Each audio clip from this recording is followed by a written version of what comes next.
Okay, hi friends అందరికీ welcome to Sridhar studies.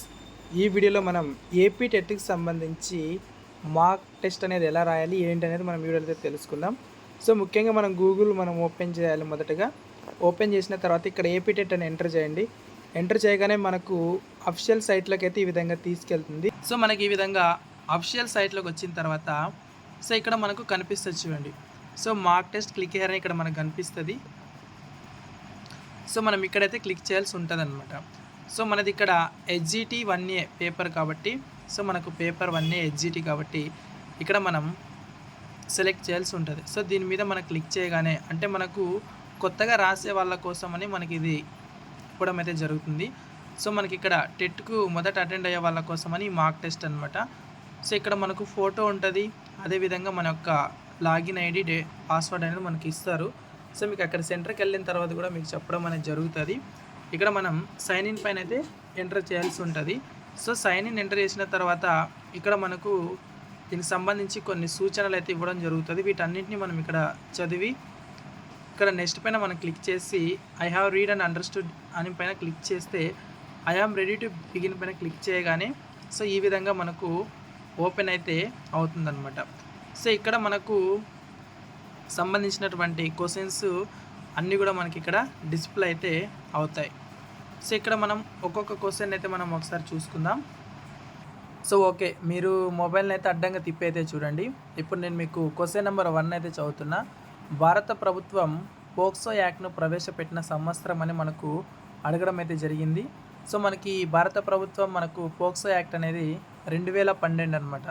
So 2012లో మనకు ప్రవేశపెట్టడం అనేది జరిగింది. దీనికి సంబంధించి ఆప్షన్ వచ్చేసి మనకు 3 అనమాట. ఇప్పుడు ఇక్కడ మనం ఏం చేయాలంటే సేవ్ అండ్ నెక్స్ట్ పైన అయితే క్లిక్ చేయాలి. సో మనకు అప్పుడే నెక్స్ట్ క్వశ్చన్కి అయితే మనకు తీసుకెళ్ళడం అయితే జరుగుతుంది.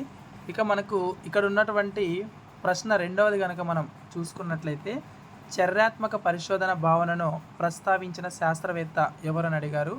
స్టీఫెన్ కొరే, జిమ్ కొరే, గాల్టన్, పియాజే అని మనకి ఇక్కడ అడగడం అయితే జరిగింది. సో ఇక్కడ మనకు చర్యాత్మక పరిశోధన అనేది స్టీఫెన్ కొరే అనే వాళ్ళు మనకు ప్రవేశపెట్టడం జరిగింది. ఇక దీనికి సంబంధించి రైట్ ఆన్సర్ వచ్చేసి మనకు ఆప్షన్ 1 అనేది రైట్ ఆన్సర్ అయితే అవుతుంది.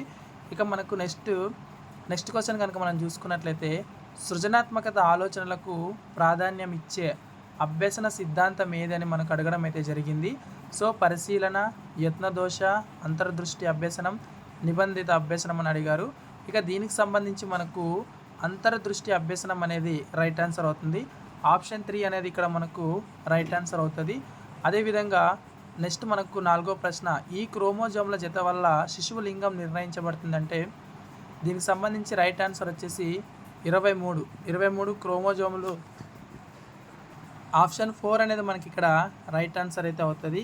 ఇక మనకు నెక్స్ట్ వచ్చేసి 5వ ప్రశ్న తేజ ఎటువంటి శిక్షణ లేకుండానే చక్కగా పాటలు పాడుతుంది, దీనికి గల కారణం ఏంటని అయితే మనకు అడగడం జరిగింది. సో మనకి ఇక్కడ చూడండి చాలా సింపుల్ ప్రశ్నలు అయితే మనకు అడగడం అనేది జరుగుతుంది. సో ఇది మనకు తేజ ఎటువంటి శిక్షణ అభ్యసనం లేకుండానే పాటలు పాడుతుంది అనేది కనుక మనం చూసుకుంటే ఇది మనకు మూర్తిమత్వం అనే కాన్సెప్ట్ నుంచి మనకు అడగడం అనేది జరిగింది. సో ఇక్కడ మూర్తిమత్వం అనే కాన్సెప్ట్లో మనకు మూర్తిమత్వ మూలకాల గురించి మనం విపులంగా మనం శాండిఫర్ పేర్కొన్నటువంటి మూర్తిమత్వ మూలకాలు కనుక మనకు 10 మూర్తిమత్వ లక్షణాలు అయితే ఉంటాయి. సో వాటిని కనుక మనం క్లారిటీగా మనం చదువుకున్నట్లయితే దీనికి మనం ఆన్సర్ అనేది చేయగలుగుతాం అన్నమాట. సో శిక్షణ అనుభవం లేకుండానే మనకు పాటలు పాడడం అనేది ఇక్కడ మనకు చూసుకున్నట్లయితే మనకి ఇక్కడ మన సామర్థ్యాలు కొన్ని మూర్తిమత్వ మూలకాలలో సహజ సామర్థ్యాల కిందకి మనకు రావడం అనేది జరుగుతుంది. అనువంశికంగా ప్రాప్తించి శిక్షణ ద్వారా అభివృద్ధి చెందేవి ఏదైనా ఒక రంగంలో వ్యక్తికి ఉండేటువంటి నిర్దిష్టమైన జ్ఞానము, నైపుణ్యములతో కూడినటువంటి సామర్థ్యాన్నే మనకి ఇక్కడ సహజ సామర్థ్యం అని పేర్కొంటారు. సో సంగీతం కానీ నాట్యం కానీ ఇవన్నీ కూడా దీని కిందకి వస్తాయి కాబట్టి ఇది మనకు ఎటువంటి శిక్షణ అవసరం లేదు కాబట్టి దీనికి వచ్చేసి మనకు సహజ సామర్థ్యం 3వ ప్రశ్న మనకి ఇది రైట్ ఆన్సర్ అయితే అవుతుంది. ఇక తదుపరి మనకు నెక్స్ట్ ప్రశ్న మనం చూసుకున్నట్లయితే a mind that found itself అనే గ్రంథాన్ని రాసినది ఎవరు అని అడగడం అయితే జరిగింది. సో ఇక దీనికి సంబంధించి మనకు ఎవరు అనేది కనుక మనం చూసుకున్నట్లయితే మనకు సెకండ్ ఆప్షన్ అనేది రైట్ అవుతుంది. క్లిఫర్డ్ బీర్స్ అని ఆయన మనకు a mind that found itself అనే గ్రంథాన్ని మనకు రచించడం అనేది జరిగింది. కాబట్టి ఇక్కడ మనకు చూసుకున్నట్లయితే ఆప్షన్ 2 అనేది ఇక్కడ మనకు రైట్ ఆన్సర్ అయితే అవుతుంది. ఇక మనకు నెక్స్ట్ ప్రశ్న, గార్డినర్ ప్రకారం బహుళ ప్రజ్ఞల సంఖ్య అడగడం అనేది జరిగింది. సో మనకి ఇక్కడ గార్డినర్ ప్రకారం వచ్చేసి గనక మనం చూసుకున్నట్లయితే ఆప్షన్లు 1, 2, 3, 4 అయితే మనకి ఇవ్వడం జరిగింది. ఇక్కడ మనకు దీనికి సంబంధించినటువంటి సరైనది, సో సరైన సంఖ్య కనుక మనం చూసుకున్నట్లయితే 8, 10, 12 ఇవ్వడం జరిగింది. ఇక్కడ మనకు 8 అనేది మనకి ఇక్కడ కరెక్ట్ ఆన్సర్ అయితే అవుతుంది. అంటే ఆప్షన్ 1 అనేది మనకి ఇక్కడ రైట్ ఆన్సర్ అయితే అవుతుంది. ఇక నెక్స్ట్ ప్రశ్న, సాంఘిక అభ్యసనం ఒక ప్రక్రియ అని భావించిన మనోవిజ్ఞాన శాస్త్రవేత్త ఎవరు అని అడిగారు. ఎవరని అడిగితే కనుక బండూరా, పావ్లోవ్, స్కిన్నర్ అని అడిగారు.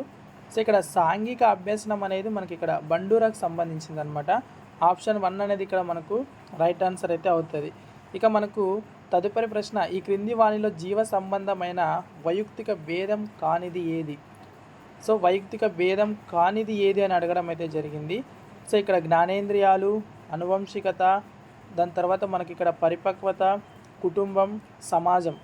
సో వీటన్నింటిని మనకి ఇక్కడ అడగడం అయితే జరిగింది. ఇక్కడ కనుక మనం దీనికి సంబంధించినటువంటి సరైనది ఆన్సర్ ఏది అనేది కనుక మనం ఇక్కడ చూసినట్లయితే కనుక సో మనకు కుటుంబం, సమాజం అనేది మనకు జీవ సంబంధమైన వైయక్తిక భేదం కానిది. సో ఆప్షన్ 4 అనేది ఇక్కడ మనకు రైట్ ఆన్సర్ అయితే అవుతుంది. ఇక తదుపరి ప్రశ్న, CPU అనగా అడగడం జరిగింది. దీనికి సంబంధించి చాలా ఈజీ అనమాట. సెంట్రల్ ప్రాసెసింగ్ యూనిట్ అనేది మనకి ఇక్కడ రైట్ ఆన్సర్ అవుతుంది, ఆప్షన్ 1 అనేది. ఇక తదుపరి ప్రశ్న, క్రింది వాణిలో ఏ బోధనా పద్ధతి ప్రాథమిక స్థాయి విద్యార్థులకు మనకు సమస్య పరిష్కార పద్ధతి అని అడగడం సరికాదు అని అడగారు. సో ఇక దీనికి సంబంధించి చూసుకున్నట్లయితే ఉపన్యాస పద్ధతి అనేది ఇక్కడ మనకు బోధనా పద్ధతి ప్రకారం ప్రాథమిక స్థాయి విద్యార్థులకు సరికాదని అయితే మనం చెప్పొచ్చు అనమాట. ఇక తదుపరి ప్రశ్న, 2020 NEP చైర్పర్సన్ వచ్చేసి మనకు డాక్టర్ కె కస్తూరి రంగన్. ఆప్షన్ 1 అనేది ఇక్కడ మనకు రైట్ ఆన్సర్ అవుతుంది. ఇక తదుపరి ప్రశ్న, వ్యక్తిలో స్త్రీ పురుష పాత్రోచిత లక్షణాల వికాసానికి సంబంధించినది అని అడగడం జరిగింది. సో మనోలైంగిక, కౌమార వికాసము, తర్వాత సాంఘిక వికాసము, జెండర్ వికాసం అయితే అడిగారు.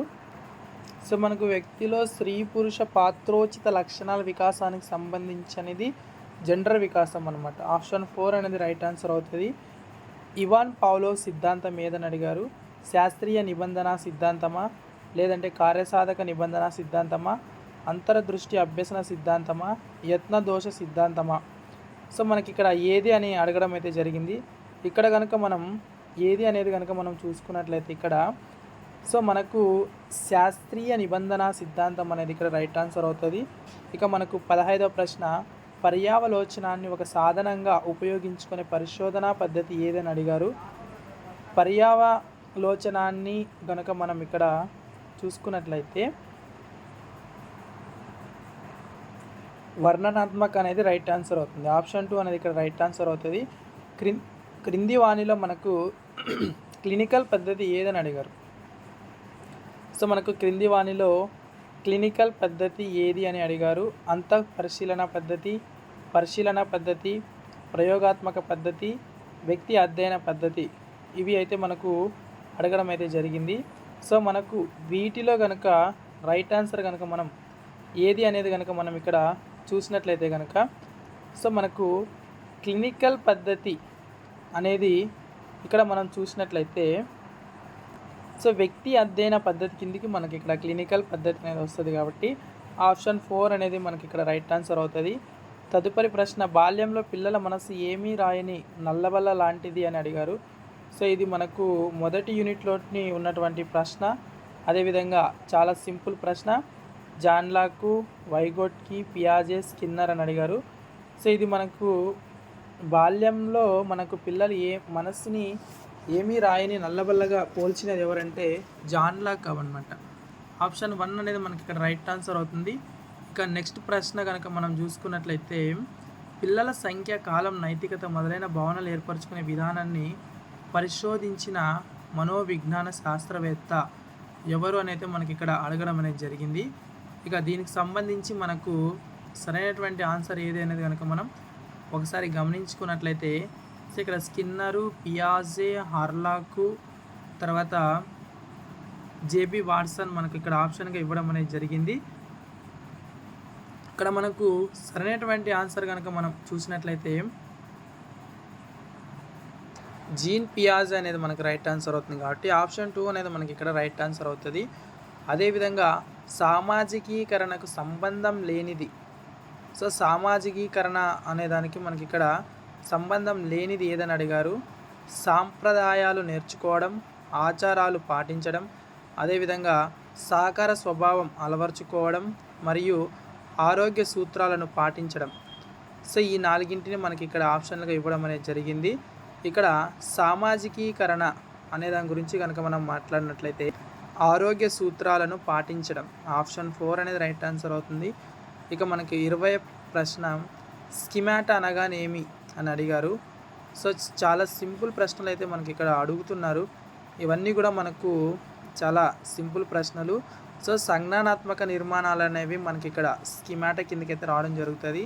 ఇక ఉపాధ్యాయుల్లో విద్యార్థులకి నచ్చే లక్షణం ఏదని అడిగారు. సో స్నేహభావం అనేది మనకి ఇక్కడ రైట్ ఆన్సర్ అయితే అవుతుంది.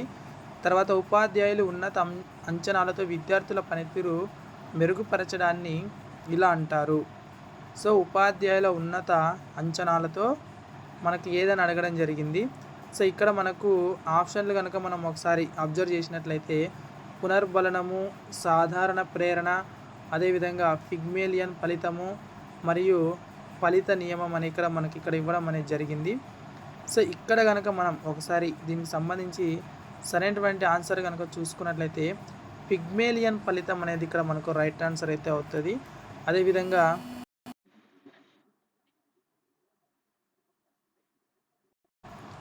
సో మనకి ఇక్కడ నెక్స్ట్ ప్రశ్న కనుక మనం చూసుకున్నట్లయితే క్రింది వాణిలో ఐసీటీ టూల్ కానిది ఏదని అడిగారు.